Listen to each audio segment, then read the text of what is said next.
참예수님, 은성대 요셉 신부입니다. 은요 1830이라는 이 채널명으로 운영하는 운영직이고요. 그리고 이제 이렇게 함께 여러분들과 주님 복음 말씀 나누려고 하는데, 오늘 복음은 제2수요일 후 금요일 미사, 복음 함께 나누도록 하겠습니다. 먼저 복음 말씀 봉독하겠습니다. 마테오 복음 9장 14절부터 15절 말씀입니다. 마테오가 전한 거룩한 복음입니다. 그때 요한의 제자들이 예수님께 와서 저희와 바리사이들은 단식을 많이 하는데 스승님의 제자들은 어찌하여 단식하지 않습니까? 하고 물었다. 예수님께서 그들에게 이르셨다. 혼인잔치 손님들이 신랑과 함께 있는 동안에 슬퍼할 수야 없지 않느냐. 그러나 그들이 신랑을 빼앗길 날이 올 것이다. 그러면 그들도 단식할 것이다. 주님의 말씀입니다. 그리스도님 찬미합니다. 잠시 함께 기도 바치겠습니다. 성부와 성자와 성령의 이름으로 아멘. 인자하신 아버지 하느님, 참으로 감사합니다. 우리가 오늘도 이 귀한 말씀을 나눌 수 있도록 해주심에 진심으로 감사합니다.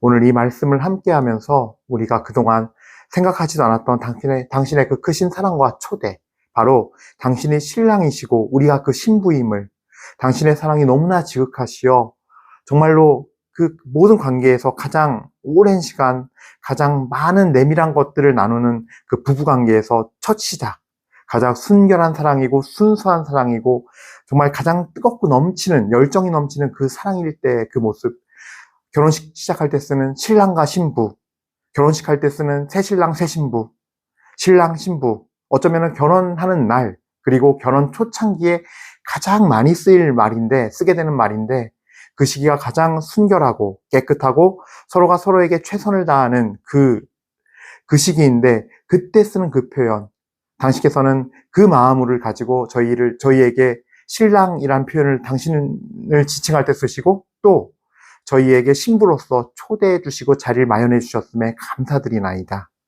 주님, 저희가 정말로 마음을 바꾸고 생각을 바꾸고 더 깊은 사랑으로 정말 깨끗하고 순수한 영혼이 되어서 또 그러기를 원하면서 정말 그 신부라는 단어를 쑥스러워하거나 부끄러워하지 않고, 주님이 나의 멀리 있는 주님만이 아니라 정말로 나의 신랑이심을 고백할 수 있는 그런 신부가 될 수 있는 영혼이 될 수 있도록 저희를 초대해 주시고 저희가 거기에 응답할 수 있는 큰 은혜를 허락하소서. 우리 주 그리스도를 통하여 비나이다. 아멘. 성부와 성자와 성령의 이름으로 아멘. 참예수님 반갑습니다. 은성대 요셉 신부입니다. 오늘 이렇게 우리가 말씀 함께 들었는데 어떠세요? 저는요, 이 복음 말씀 묵상할 때 예전에는 그랬어요. 야, 이 강론을 어떻게 해야 되지?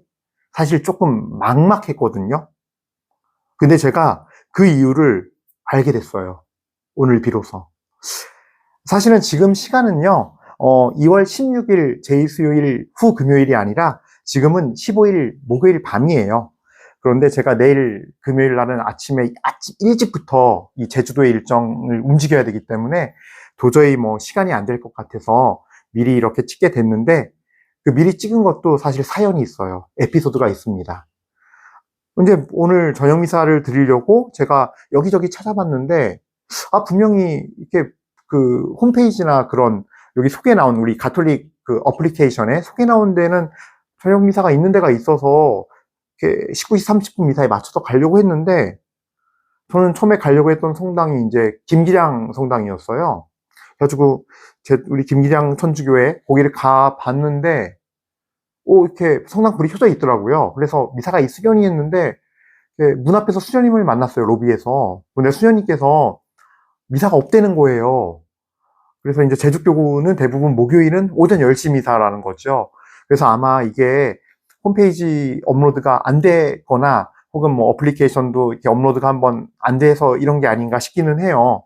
그래서 그냥 미사를 못 드리는 상황이 벌어졌고, 아쉽게도 너무 아쉬운 마음에 그냥 이제 어떻게 해야 되지 하고 있는데, 수녀님께서 좀 미안해 하시면서, 아유, 그래도 이렇게 먼 길 왔는데, 그래도 다행히 대성전은 열려 있다 해서 이제, 그러면 성전에서 기도를 드리고 가자 하고, 이제 3층 대성전 가서 기도를 드렸어요. 성물일도 바치고 하면서 말씀을 묵상하려고, 내일 복음 말씀이죠, 이제. 네. 제2수요일 후 금요일, 이 미사가, 보시는 여러분들은 오늘 복음이죠. 묵상을 하는데, 딱 이 복음인 거예요. 그러면서 이 복음 말씀이 옛날 제 보좌신부 시절 생각나면서, 참, 이 복음 말씀 나오면은 참 할 말도 없고, 생각이 들었어요. 그러면서 이제 그런 제 자신의 모습을 딱 그리고 있는데, 천천히 복음 말씀을 다시 읽어내려 갔죠. 근데 말씀을 읽는데, 그러나 그들이 신랑을 빼앗길 날이 올 것이다 라는 이 15절 말씀에서 뭔가 마음에 확 와닿더라고요. 근데 그때 갑자기 주님은 그렇게 말씀하시는 것 같아요. 이렇게 마음 한구석에 탁 치는 말씀이 오는데 뭐였냐면요. 얘야, 네가 언제 빼앗길 신랑이라도 있어 봤니? 딱 그러는 거예요. 네가 언제 빼앗길 신랑이라도 있어 봤니? 네. 정말 할 말이 없더라고요. 맞아요. 제가 가만 생각해 보니까 주님과 저의 관계 안에서 제 영혼을 그분은 나의 신랑이고 나는 그분의 신부라고 생각하고 살아본 적이 단 한 번도, 단 하루도 없어요. 근데 왜 그러면 또 그 전까지는 그런 말씀을 안 하셨을까, 나에게, 저에게? 생각해 보니까 그 말씀이 귀에 들어오지 않았을 거예요. 예전에 제 모습을 생각해 보면. 사실 저는 이제 요즘 들어서 한 3개월 됐는데, 사실은 건강은 핑계고, 그걸 핑계 삼아서, 정말 주님 앞에, 그래, 한번 삶을 바꾸자. 그래, 내가 맨날 그냥 전날까지 술 늦게 먹고, 만남이란 이유로, 혹은 좀 더 거창한 제목을 붙여서 사목이란 이유로 술을 막 마시고, 그거에 주력했는데, 사실 그게 내 육신이 즐거우려고 한 거였지. 육신과 내 혼, 내가, 이 캐릭터, 은성대 캐릭터가 즐거우려고 한 거였지. 실제로 그게 정말 나의 영에는 도움이 됐는가? 그리고 하나님의 관계에서 정말 도움이 되었던가 생각해 보니까 아니었다라는 게 너무 극명하거든요. 그래서 술 끊은 지도 한 3개월 됐고, 또 이제 그냥 그렇게 먹고 사는 게 더 이상 즐겁지도 않은 것 같고, 이제는. 그래서 제 스스로가 그냥 그렇게 정말 주님 앞에 이렇게 봉헌했다 그러나? 그렇게 지내고 있는데요. 그러기 시작했고, 또 그러고 나서 얼마 안 있다가 사실은 제가 단식을 하기 시작했어요. 그러니까 단식하기 시작한 것도 한 40일 좀 넘었다 그래야 표현해야 할까? 그런 것 같아요. 예, 예. 정말 할 수 있는, 매일, 정말 거의 매일 단식을 했어요. 그냥 하루 종일 금식한 게 아니라 한 끼나 두 끼는 매일 무조건 봉헌했어요. 그리고 옛날처럼 막 술 많이 먹어서 다음날 막 속 더부룩하고 힘드니까 막 이렇게, 그냥 어찌어찌하다 보니까 걸러버리고 이런 식의 단식이 아니라, 또는 내가 살이 많이 쪘으니까 건강해져야 돼. 나 다이어트 해야 돼. 간헐적 단식이 몸에 좋대.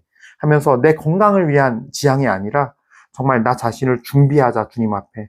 이런 마음으로, 또 정결한 마음을 갖고 내 영이 정말 주님 앞에 깨끗함을 받도록 내 육의 이런 것들을 봉헌하면서 주님 앞에 정화하자라는 마음으로 시작한 거는 40일 좀 넘은 것 같거든요. 근데 이제 비로소 그렇게 살기 40일이 좀 지나니까 비로소 예수님께서 이렇게 저한테 말씀을 주신 게 아닌가, 툭 던지듯이. 네가 언제는 빼앗길 신랑이라도 있었느냐 하면서, 예. 그래서 보니까 정말 뒤통수를 딱 맞는 느낌이었어요. 그러면서 정말 큰 깨달음이 왔는데, 그럼 과거에 저는 어땠느냐. 저는 좀 그런 개념이었던 것 같아요. 제가 주님의 자녀, 그리스도의 제자, 사도, 저는 이런 어떤 그 정체성은 제 영이 갖고 있었어요, 확실히. 근데 성경을 보면요, 사실은 아닌 것 같지만 놀랍게도 그 여러 가지 개념으로 표현을 하거든요. 보면은 이제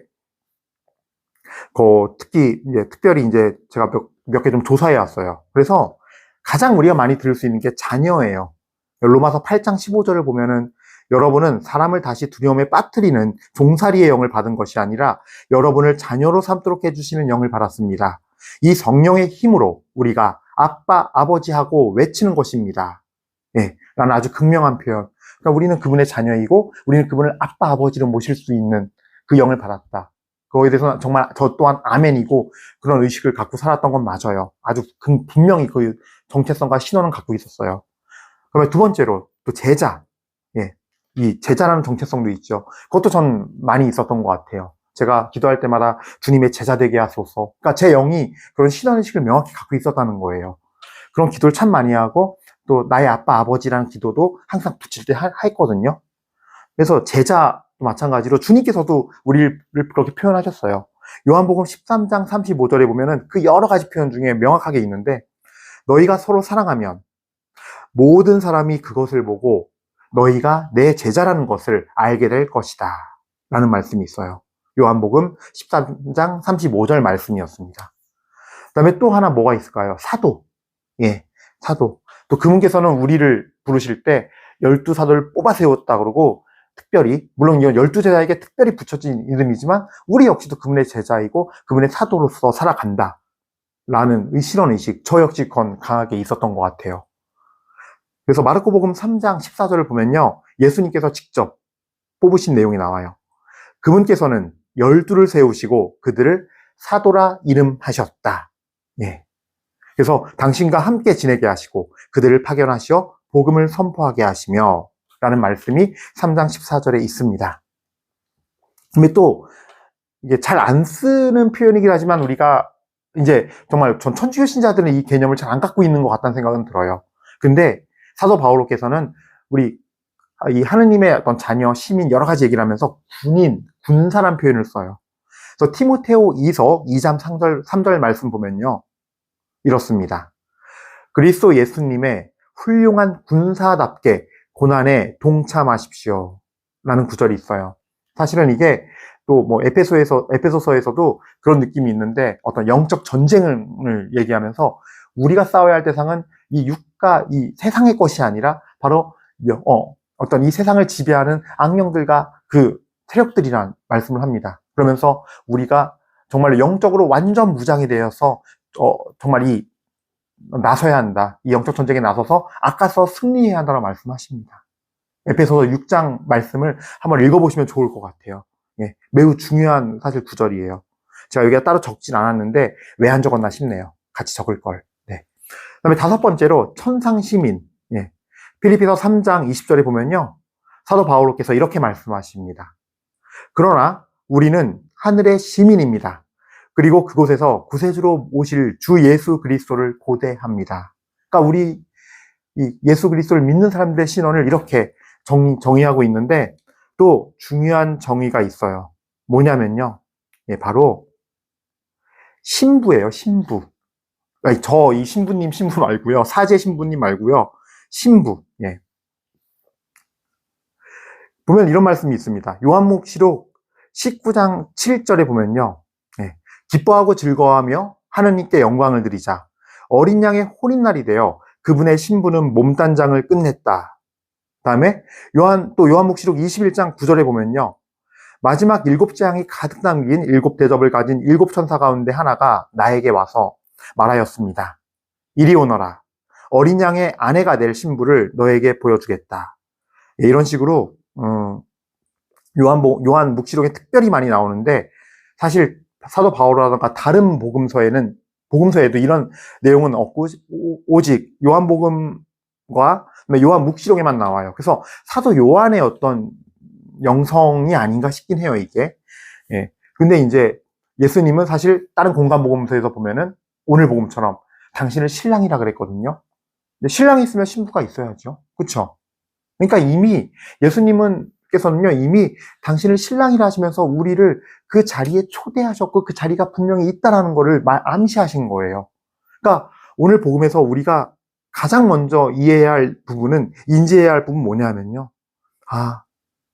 우리 모두가 다 여러 가지 자리가 있지만 그리스도의 신부로서의 영성을 지니고 살아가야 하는구나.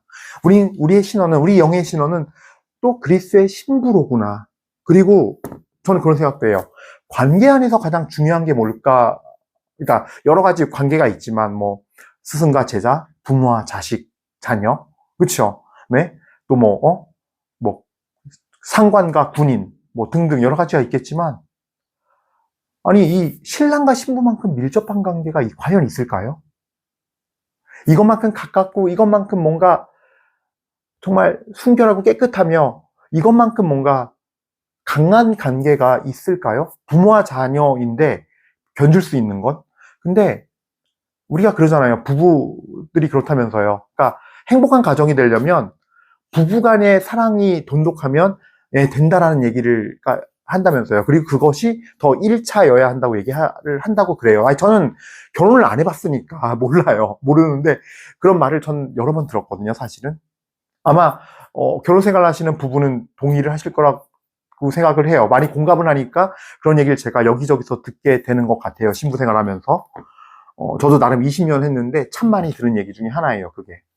어쨌든 그런 걸 보면은 특히 부부란 말은 좀 약간은 오래되고 뭔가 이제 결혼 생활을 한참 하고 좀 이런 느낌이라면 신랑 신부는 뭔가 결혼식 때 막 이제 신랑 신부 되고 그래서 심지어 새 신랑 새 신부 표현 쓰고 또 이제 신혼집 차렸을 때 신혼 부부라 그러고 혹은 뭐 아유 새 신랑 뭐 새 신부 막 이렇게 하고 새댁 막 이러고 그래서 뭔가 외부에서도 주변에서도 그런 표현을 써줄 뿐더러 그리고 사실 둘의 관계에서도 신랑과 신부는 이 표현은 결혼 초기 때 아니면 결혼식 날 정말 듣게 되는 표현이고 그때가 가장 둘 다 막 그 사랑과 열정이 막 넘치고 순수하고 순결하고 깨끗한 그 상태.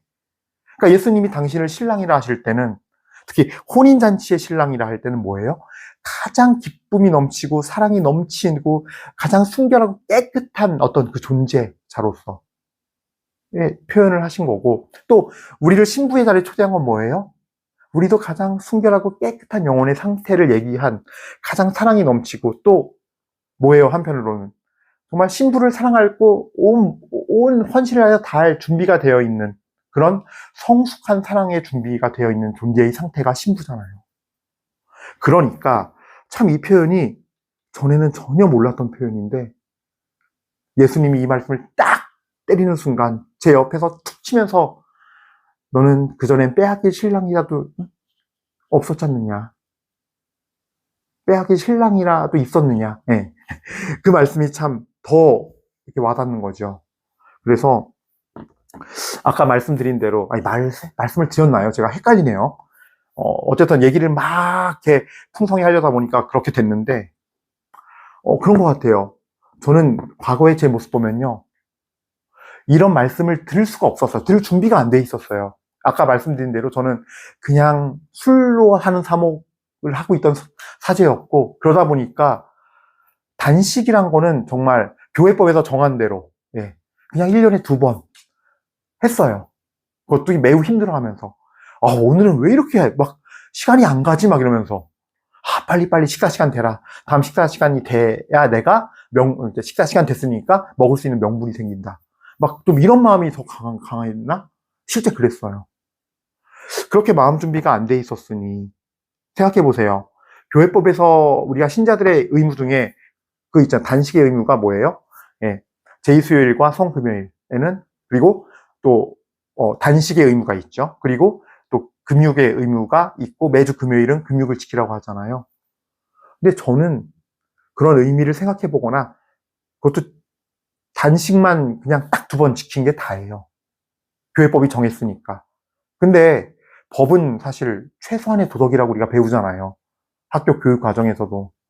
그러니까 법은 그래도 너네가 강제성을 부여하는 면도 있고 우리가 어떤 문제나 갈등이 생기지 않게 하기 위해서 그러니까 최소한의 규범들을 얘기하는 건데 교회법은 뭐예요? 우리가 가톨릭 신자로서 하나님을 믿는 주님의 백성이자 주님의 자녀로서 최소한의 울타리를 만들어 놓은 거예요.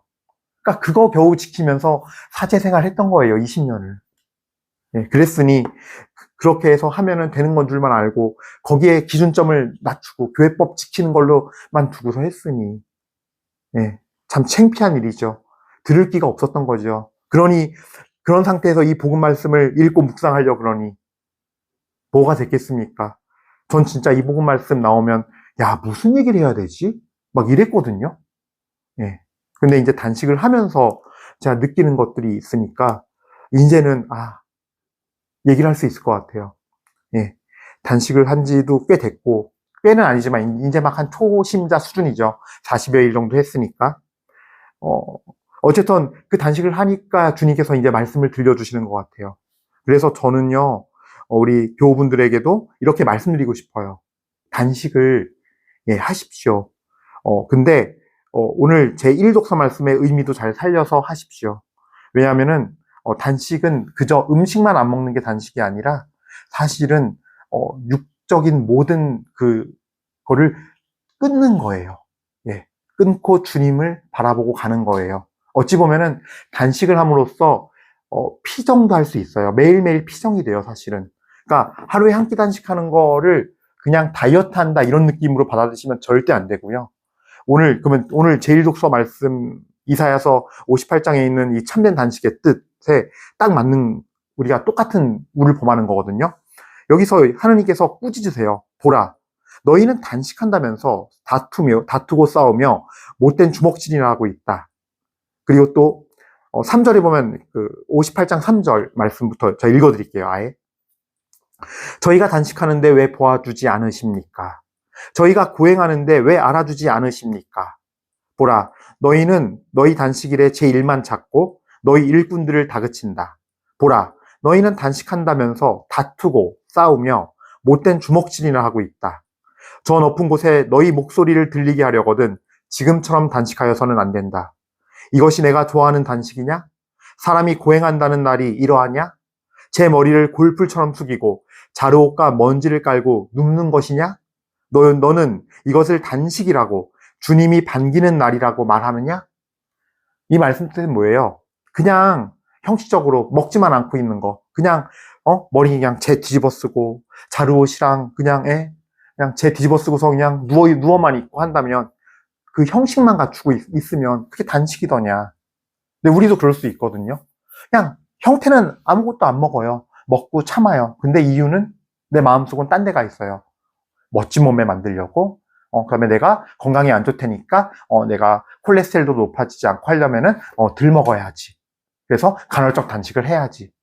그러니까 유대인들과 이때 이스라엘 백성과 우리가 시대적인 차이와 어떤 트렌드가 다를 뿐이지 지금 트렌드상으로 놓고 보면 똑같은 거거든요. 사실은 마음은 딴 데가 있고 안 먹기만 하는 거. 이건 단식이 아니죠. 하나님께서 받아주지 않으시죠. 물론 여러분들도 아마 알고 있을 거예요. 그래서 당당하게 얘기하실 거예요. 그런 사람들은 맞아요, 신부님. 저 그래서 뭐 신앙적인 이유로 단식한다 얘기 안 해요. 저 건강 위해서 하는 거예요. 이게 뭐 그렇게 잘못됐나요? 예, 잘못된 건 아니에요. 처음부터 아예 지향을 그렇게 뒀으니까 잘못됐다라고까지 말할 수는 없는데 제가 이야기하고 싶은 거는 그 트렌드가 더 높아져 있고 더 인기가 많고 그걸 더 우리가 사랑하고 있다라는 걸 지적하고 싶은 거예요. 그 부분. 예. 훨씬 더 가치 있고 훨씬 더 인기가 많아야 되고 그래서 훨씬 더 우리가 마음으로 추구해야 되는 것이 뭔지를 한번 생각해 보세요.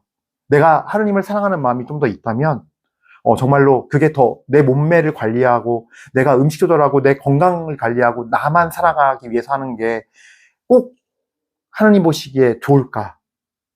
하나님께서는 어떤 걸 더 기뻐하시고 어떤 걸 더 은혜롭게 여기실까를 한번 우리가 꼭 묵상해 봐야겠죠. 예.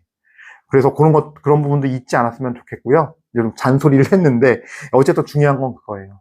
제가 이제 깨닫게 된 게 제가 단식을 하면서 저는 제 영혼을 정화하기 위해서 시작한 이 단식을 통해서 정말 정화됐다고 느끼는 게 그때 과거의 모습을 통해서 제가 반성도 하게 돼요. 그때는 내가 이 복음을 부담스러워하고 목소리가 들리지 않았구나. 그래서 오늘 정말 저한테 제 영혼을 툭 건드리면서 너는 빼앗긴 신랑이 있기라도 했냐 그때? 있었느냐? 그 말씀이 사실은 너무 감사해요. 되게 막 부끄럽고 막 회개해야 되는데 너무 기쁘고 감사한 거예요. 그 말씀이. 내가 정말 그때 지금까지 그렇게 살아왔지. 이런 어떤 하느님을 바라보면서 영적인 눈을 뜨고 보지 않았지. 그 생각을 못하면서 살았지. 그래서 이런 반성도 들지만 알려주신 하나님, 툭 치면서 말씀해 주신 하나님이 너무 감사한 거예요. 여러분, 중요한 거는, 그리고 또 이제 다음 얘기인데, 다음 스텝 나가는 건데, 예, 우리가, 그래서 그분이 우리의 신랑이므로, 지금 신랑을 빼앗긴 거예요, 우리도. 제자들 때 이때 예수님이 공생활을 하셨으니까 신랑이 곁에 있었잖아요. 그 3년의 시간 지상에서 예수님이 이 세상에 오신 건요, 정말 3년 동안 혼인잔치와 같은 축제였던 거예요. 근데 우리는 이제 예수님께서 부활하신 후 승천하시고 예수님이 없는 시대 살고 안 계신 시대 사는 거예요, 사실은 이 지상에는. 물론 우리가 영으로 함께 하시지만 예, 지상에 우리가 함께 볼 수 없는 그 시기를 살고 있는데, 그렇다면 우리가 주님께 단식하면서 우리 자신을 내어드리고 정말로 주님 그 신랑을 고대하는 마음으로 사는 그리스도의 신부의 영성을 지녀야 되지 않을까 싶어요. 예, 신랑을 빼앗겼다는 마음을 가졌으면 좋겠어요. 다시 오실 주님을 기다리는 마음으로 정말 학수고대하는 마음으로 변했으면 좋겠어요. 아, 이 좋은 세상, 주님 저 천국 가고 싶어요. 근데 오늘은 말고요. 오늘 말고요. 내일이 돼서 또 똑같이 기도하죠. 아, 정말 주님, 제가 당신을 잘 따르고 천국 영원한 생명에 들게 하소서라고 기도하면서도, 근데 오늘 말고요. 오늘 오시면 안 돼요, 주님. 우리 다 그러고 있잖아요, 지금. 근데 그게 아니라 정말로 이제 그리스도의 신랑이신 그분을 신부로서 맞이했으면 좋겠다. 우리가 신부가 되자라는 말씀을 드리고 싶어요. 아까 제가 처음에 얘기했던 우리 그리스도교 안에서의 우리 하느님의 백성들의 어떤 여러 가지 개념들을 봤는데요. 예, 정말 이런 여러 가지 의미들이 있지만 전 최상의 의미가 그래서 신부라고 생각합니다. 우리 모두 그리스도의 신부의 영성을 지니도록 합시다. 그리고 지금 그런 마음이 안 들더라도 주님께 그 은혜를 간구합시다. 왜냐하면 아까 제가 얘기한 것처럼 그토록 강하고 순결하고 정결하며 뜨겁고 열성적인 사랑은 예, 우리 주님도 당신을 신랑이라 표현했고 우리도 그러면 그분의 신부가 돼야죠. 예. 그랬을 때 정말 그 관계 안에서 우리가 영원한 생명의 나라로 들어가는 것이니까 그 관계를 이 지상에서 이미 받아서 은혜를 누리면서 살아가기를 함께 청하도록 합시다. 예. 그러면 오늘 이 시간 마치도록 하고요. 여러분들 모두 주님의 은총으로 예, 정말로 그리스도의 그 신랑의 그 뜨거운 사랑이 전달되는 신부가 되시기를 바라겠습니다. 그런 하루가 되기를 축복드립니다. 좋은 하루 되세요.